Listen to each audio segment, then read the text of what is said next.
All right, 3 cards in Ashes of the Empire are about to pop off. So if you're grinding towards Galactics, that's going to be in Vegas here in a couple of weeks, you definitely want to pay attention, because today I'm actually going to be looking at the top 10 cards from this set. I think they're actually going to be selling for a good chunk of change during pre-release. And if you're going to be going to Galactics, you probably want to skip this up if you're competing for the tournament. So welcome back, TCG Squad. I know it's been a while since I made a Star Wars video, but we're back. So let me go ahead and lay the quick ground rules for this list. So number 1, these are the base only cards. No hyperspace, no foils, no hyperspace foil, no prestige variants, nothing like that. And then we're also going to be looking at base prices of where competitive players actually want to, pick them up. Number 2, there are 2 price windows that actually matter. There's going to be the pre-release weekend, which is from July 10th through July 16th, when the supply is pretty thin and you're probably going to pay a lot more money. And then on July 17th, when the boxes actually come in, because you're going to see a price drop. Number 3, this is a caveat. The deadline that changes everything is Galactics, which is going to be in Las Vegas a week after the launch. So if you need a playset to compete, you may not have the luxury of waiting for the prices to completely settle. So you're probably going to have to pay that early tax of getting the cards that you need if you're competing in Galactics. So let's go ahead. I'm going to break out the top 10. I'm not going to cover all of them. I'm just going to cover the ones that I think, the ones that you got to keep your eyes out. So let's get into it. Okay. So I'm actually going to I'm kind of be cheating. There's going to be 2 here for number 10. And we're going to talk about Elzar, and we're going to be talking about Kelleran Beq. So Kelleran Beq, Elzar. So these are both 2 of the cunning cards that I'm looking at. Elzar Mann is pretty interesting because if you are going to be going down that Luke Force build, it's actually not bad for a 6 drop. You get a 3/7. 7's a pretty good amount of health. The big thing is the 5 advantage tokens, so you can actually distribute 5 of them. This might help you probably close the game or put enough pressure on the opponent that they might not be able to stop all of that damage as you put all those tokens on there. Now, that does allow them to reveal and filter to their deck to reveal an event, but that's not too big of a deal. Now, if you're playing a control deck, you're not going to do this because that's just giving them more cards. You don't want to do that. But we know there are some control decks. So for me, this card is actually going to be run right under that $10 range that I think is going to happen. Now, this is going to be the pre-release. This is not going to be the pre-release price. I think pre-release, you're going to probably see everything pretty much double.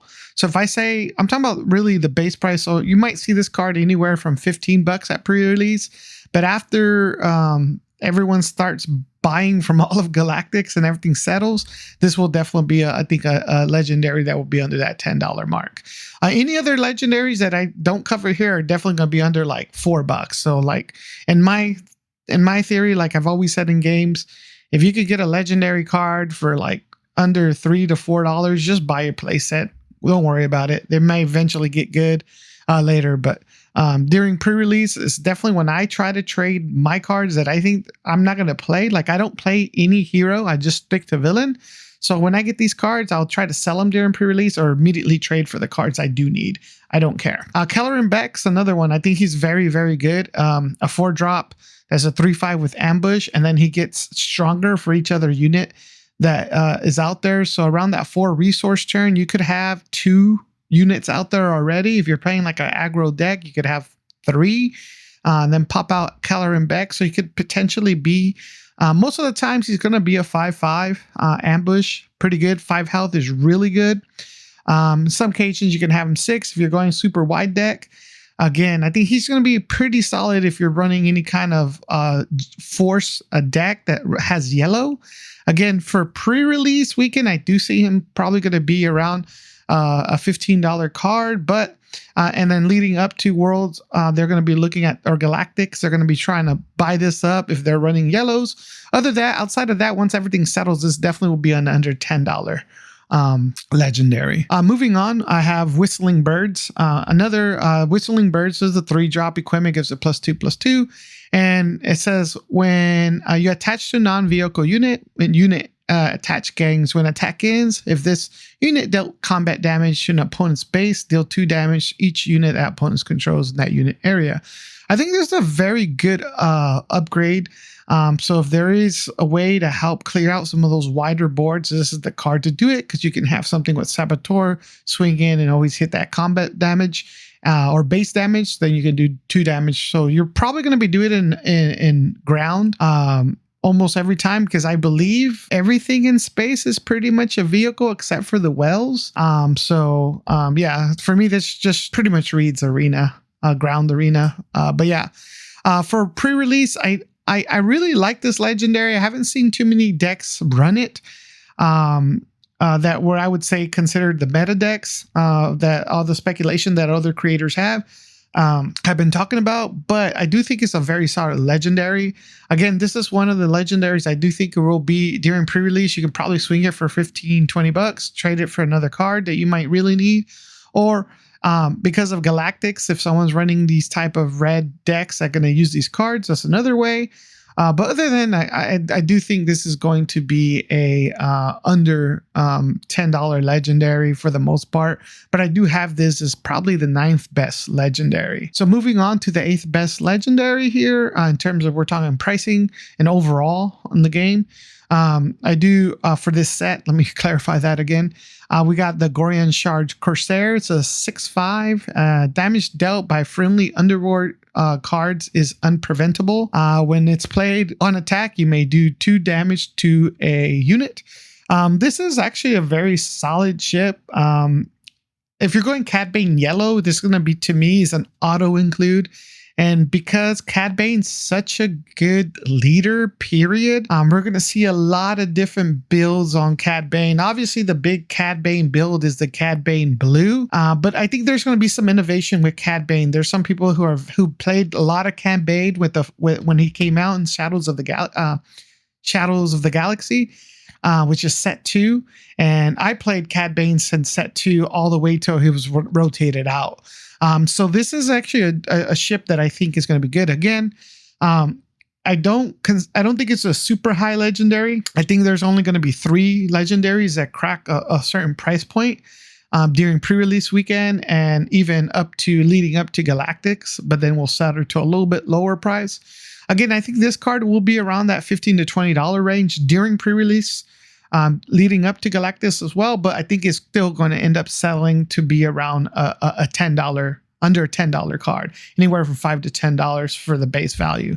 Now, I will tell you guys this before a PSA.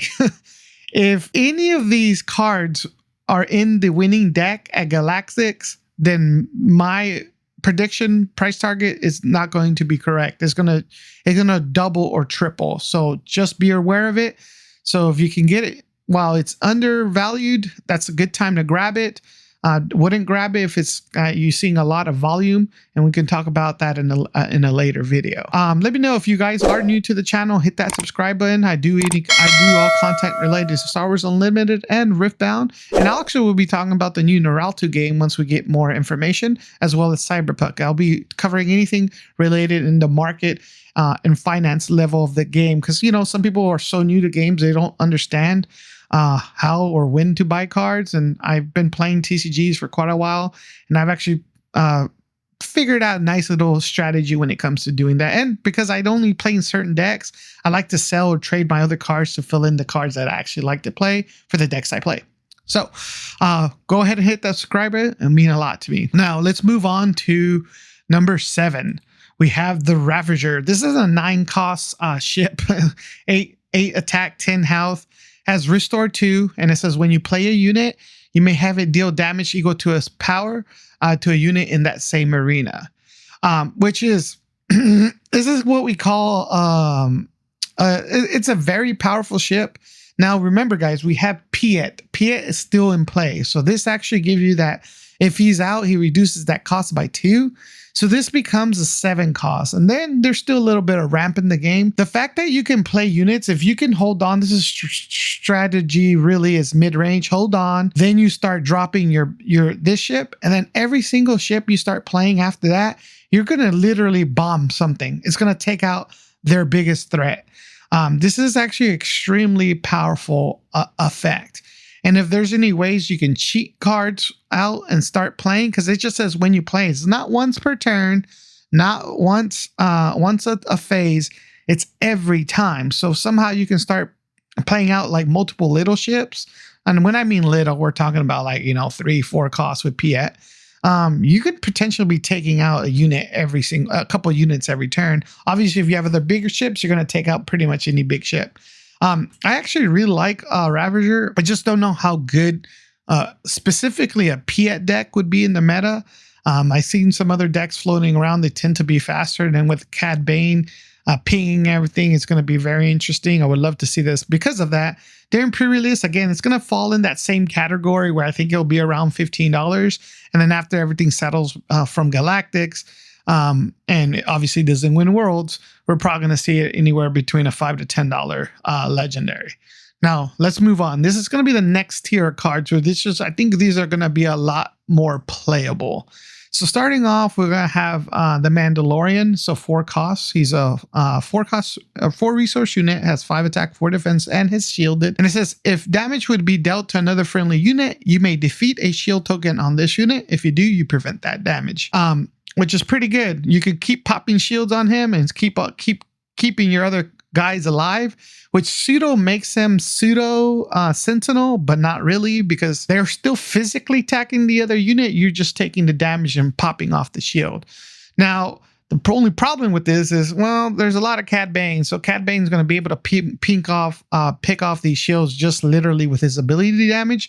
So I don't think Mandalorian's going to be very good. If we think it is going to be a Cad Bane meta, he's not going to be that powerful. But if we don't think Cad Bane's going to be like the ultimate tier S deck, I could see Luke Blue running this, and I think it would actually be pretty powerful. And if you can somehow move the shields onto him, even better.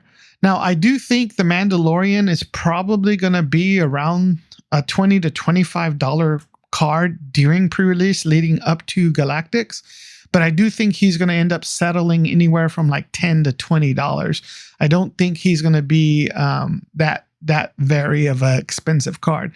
Now, remember, guys, we're just talking about the base cards. I'm not talking about hyperspace or hyperspace foils. Like those obviously are going to go up in tier. If there's prestige, they're also going to go up. We're talking about base right now. So let's move on. Coming in at number 5, I have Admiral Ackbar. He's a 5 resource unit, 6/6, and it says when played, you may defeat this unit.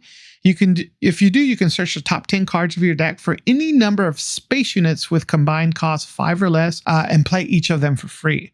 So I think again, Heroes actually had some pretty good cards here, and this is just a quick way to allow you can do it 2 ways. If you're just dominating the ground and your opponent doesn't look like they can't do anything to the ground, then you just play him at the 6/6 and you don't defeat it, because it says you may defeat this. But let's say you're in a pickle and you really need to get something to defend another arena, especially your space, and you have sentinels, and like this is the only way you do it. So this is when he comes in candy, because he allows you to filter your deck. Maybe you can find 2 of your sentinels or 1 big sentinel, right, that can actually save you. So I think Admiral Ackbar is actually a very solid legendary. Like I said, not great, not bad. He's going to be decent, right? Because of that, he's in that same range of the Mandalorian. Maybe during pre-release weekend, he's going to be going for over $20. But once everything's settled, I'm going to say he's going to probably land around $10 to $20.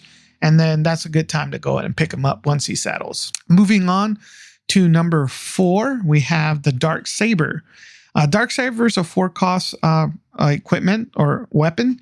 It has +4 attack and 2 defense, and it says attached to a non-vehicle unit. Attached unit is leader is a unit and gains Mandalorian trait, which is pretty cool. And it also says attached unit gains. While you're paying costs, this unit provides is aspect icons, which is a good way to help pay for any kind of aspect penalties that you may have, because it gives it to you. Now, I think, again, the Darksaber, I actually think the old Darksaber was a lot better than this one, in my opinion.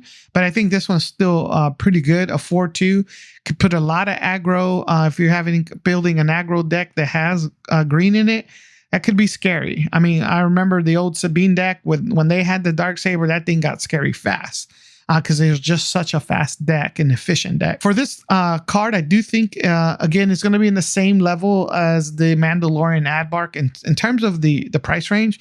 During the pre-release, it will be over $20 that people are probably going to be trying to sell this for. Leading up to Galactics, are going to try to complete playsets if they're running this in their main deck for the Galactics. After that, I do think it's going to be selling around that $10 to $20 range as well. Now, we're leading up to the next three. These are going to be a different class of cards because when I was looking at some of the older cards from like Lawless and Secrets of Powers, there's always about the three best cards just always are really expensive for some reason. Well, I'll probably know why, because they're the best cards. So coming in at number 3 is I have Chimaera. 7 resource ship. It has 6/6 and it says when played, you may choose a friendly unit and an enemy non-leader unit. If you do, defeat those units. When the enemy unit is defeated, heal 2 damage from your base. So again, we're hearing about Cad Bane Blue. Well, guess what? You're going to have the Chimaera in your deck just because of the so much pinging involved in that deck. And then leading up to some of the next 2 cards, we're going to know why. Everyone knows about Cad Bane, so I'm not going to drain this one too much. It's just a very good ship. The fact that you can, anything that dies, you're going to be healing your base. It's going to help you stabilize the game, as most mid-range decks need this. Even some control decks might run this just because they can kill stuff with so many events. This is a very, very powerful card. And because of that, what I'm thinking here is on this card, leading up from pre-release, I won't be surprised if people sell this card for $50 during pre-release. I will not be surprised.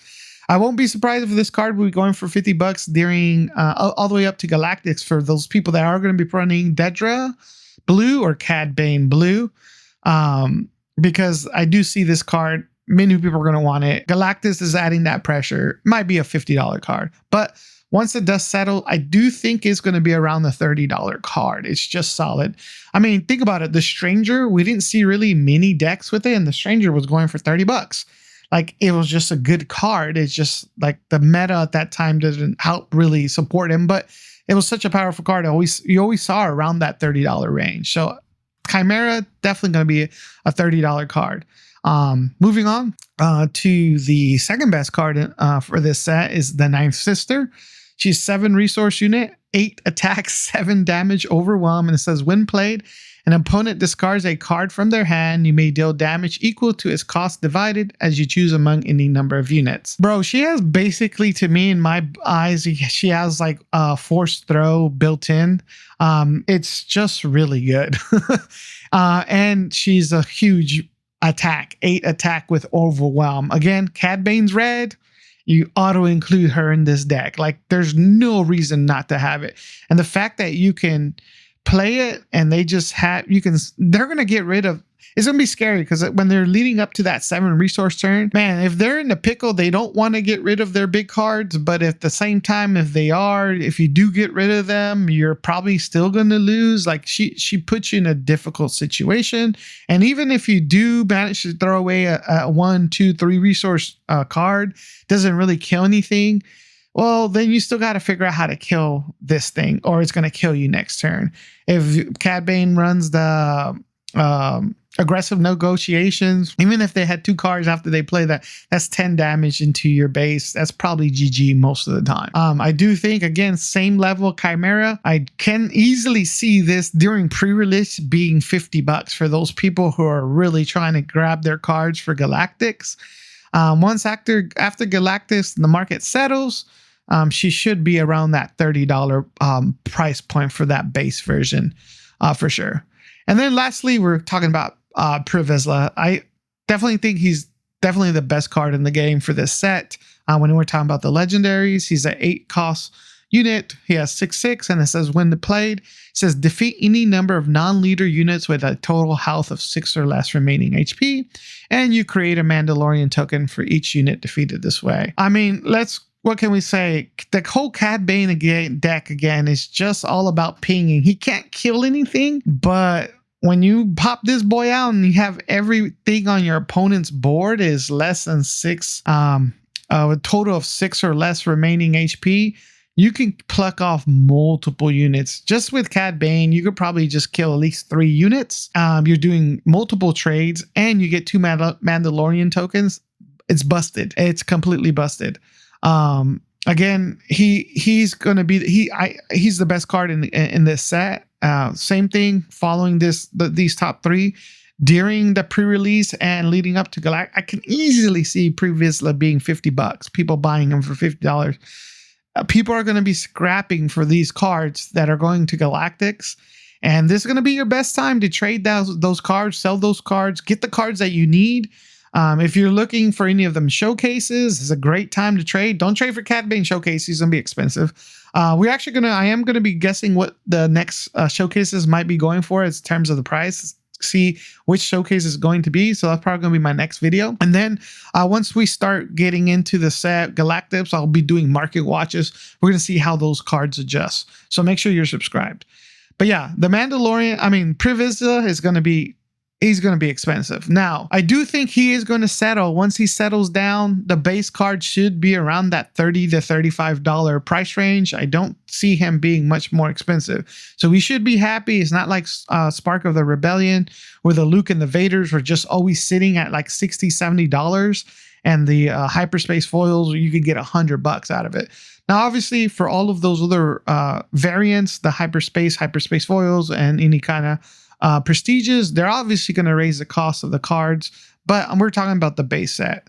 But it's going to be interesting, guys. It really is. All right, guys, that's it. I went ahead and talk about the top 10 cards that I think are going to be going for the most during pre-release leading up into the Galactics. And definitely, these are the cards that you definitely want to keep an eye out during pre-release. Make sure, obviously, if you get them in your kit, you probably want to use them because they're probably really extremely powerful. But also make sure you sleeve them up, because those are the cards you would definitely want to have in your trade binder if you're not going to be playing any of the decks that run those aspects. Anyways, I'll catch you out the next time. Peace out.